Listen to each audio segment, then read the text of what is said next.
garbage day! Oh, it was just a dream.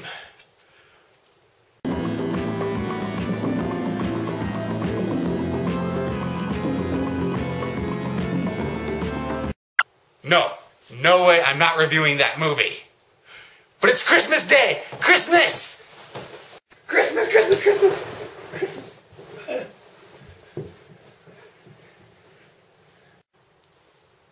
This is kind of a gay-looking bag. But oh well, I'm sure there's something great inside.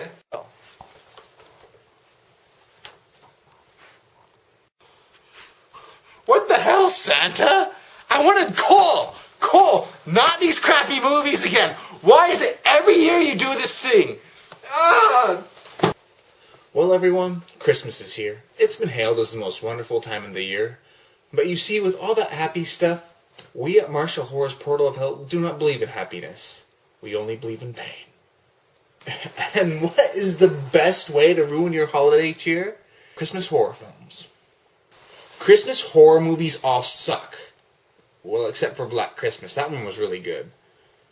And then Silent Night, Deadly Night. That was pretty good, too. But then the sequels to that movie really suck. So that sort of cancels it out. But what is worse than Christmas horror films? Well, I'll tell you. Direct-to-video Christmas horror films. Shh. Just the mention of them sends shivers down my spine. And thanks to Santa Claus, I have one right here. One Hell of a Christmas. Oh yeah, sure, the cover looks cool, even though it does kind of rip off the slashers. But it does look like a lot of effort went into it. In fact, I'd venture that there was probably more effort into this DVD cover than the actual movie itself. Let's check it out.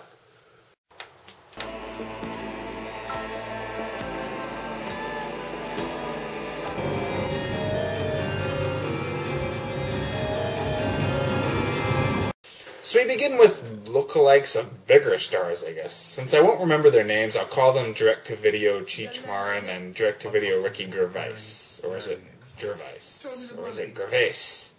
You know what? Direct-to-video this guy! Sells him a magic talisman. We then meet Carlitos, who has just been released from prison and is intent on being a good father to his son. We know this, of course, because he talks about it. Oh, so often. The best, compadre. And from now on, I'm gonna be the best dad in the whole world. Unfortunately, he happens to be friends with douchebag Mike, a.k.a. direct-to-video Devin Sawa, a drug addict. Mike goes to get drugs from direct-to-video Cheech Marin, but they're interrupted by direct-to-video this guy, who wants his talisman back. Apparently, whoever he got it from is pretty pissed off. Direct-to-video Cheech Marin refuses, and they're both slaughtered by some unearthly force. No, not direct-to-video Cheech Marin and direct-to-video that guy. They were like the only interesting people I'd ever meet in this movie.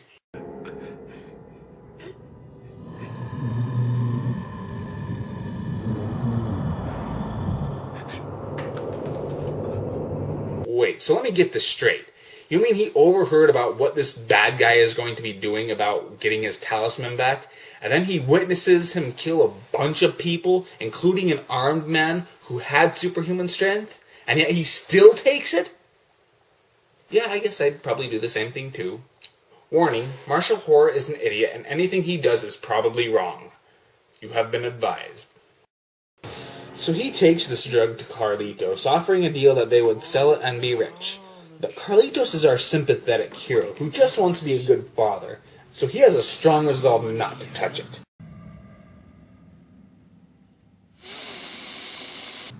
Well, for at least 5 minutes. So they get high, hire a hooker. Ho, ho, ho! You know, it actually sounded a lot better in my head. Let's just go ahead and move on. And Carlitos accidentally kills her with his penis. Yeah, I wish I could say that was the only time I've ever seen such a thing in a movie. So they bury her in his yard, clearly Mike's idea. And Mike leaves to go sleep with Carlitos' estranged wife, even though that doesn't make a whole lot of sense for so many reasons. Oh, I'm sorry. For a second there I actually forgot that I was watching One Hell of a Christmas. Logic does not exist here. And finally, interesting stuff begins to happen. Besides the killing with the penis thing, that really sounds more interesting than it really is. Carlitos is then attacked by the undead hooker, obviously pissed about the whole killing her with his penis thing. She's kind of freaky looking, but I really hate the voice. It's inaudible and cheesy. 900 for killing me, and 1,000 for the nice funeral. He also fights this wolf toy thing in the film's best effect, and there's also a Sergio Leone film ripoff. If the golden rule is not to mention good movies in your crappy movie, then please do not do blatant ripoffs of The Good, Bad, and the Ugly.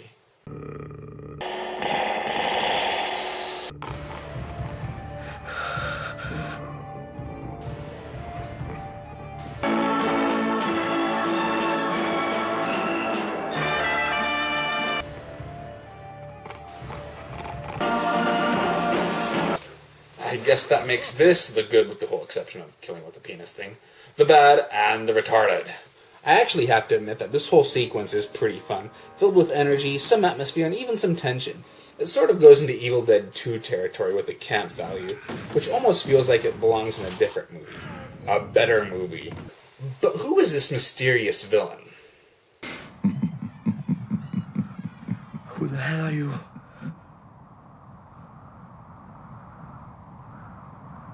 What you believe, I'm Santa. You're kidding. Santa is Satan? I knew it! This is what I've been trying to tell people all along. I mean, all you have to do is take the first N in Santa and put it at the very end, and you have Satan. It should be obvious, people. Fortunately, it takes like 45 minutes just to get there, and it simply was not worth the wait. In an odd moment of redemption, Mike shows up and saves Carlitos at the cost of his soul. Carlitos then goes into hell to save him, but can't. For some reason now, everything is painfully happy, and the wife and Carlitos are deep in love again. Even though in every previous scene together, she resented him and even slept with his best friend the night before.